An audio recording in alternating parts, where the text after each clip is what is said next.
নমস্কার বন্ধুরা, আজকে আমি এসেছি ব্লু স্টার কোম্পানির একটি কমপ্লেন চেক করতে। এই মেশিনটাতে সমস্যা হয়েছে কি দেখুন, মেশিনটা চালু করার 2 মিনিট পরে E6 এরর কোড আসছে। মেশিন কন্টিনিউ চলছে কিন্তু কোনো ঠান্ডা দিচ্ছে না। তো ব্লু স্টার কোম্পানির মেশিন E6 এরর কোডটা কিসের জন্য এসছে আমাকে দেখতে হবে। দেখুন, এটা একটি জিম সেন্টার, এখানে টোটাল 4টে মেশিন আছে। সব মেশিনগুলোই আজকে আমি সার্ভিসিং করব। তো যাই হোক, আমি প্রথমে দেখব এই মেশিনটার বাইরে গিয়ে যে এটা কী হয়েছে, কিসের জন্য E6 এরর কোড আসছে। চলুন,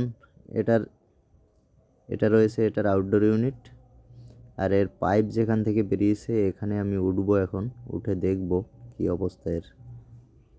চলুন, এখানে আমি দেখি আগে তারটা, এইদিকে দেখে নিন।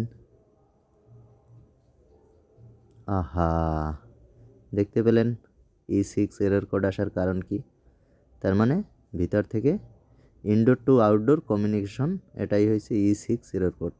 তো যাই হোক, এটাকে আমি ঠিক করব, এখন ঠিক করে আবার মেশিন স্টার্ট করব। চলুন ভিতরে আবার যাই। চলুন, এটাকে আমি জুড়ে দিয়ে ঠিক করে মেশিন আমি স্টার্ট করে দিয়েছি। 20-তে চলছে মেশিন। তো দেখা যাক 4-5 মিনিট চলার পরে কি রেজাল্ট আসে। চলুন, 4-5 মিনিট হয়ে গেছে চলছে। মেশিন খুব ঠান্ডা দিচ্ছে, খুবই সুন্দর কাজ করছে, কোনো অসুবিধা হচ্ছে না। তো এটাকে আমি আবার সেটিং করে দেব। সেটিং করে দিয়ে আমি অন্য কাজ শুরু করব। তো ধন্যবাদ বন্ধুরা সবাইকে।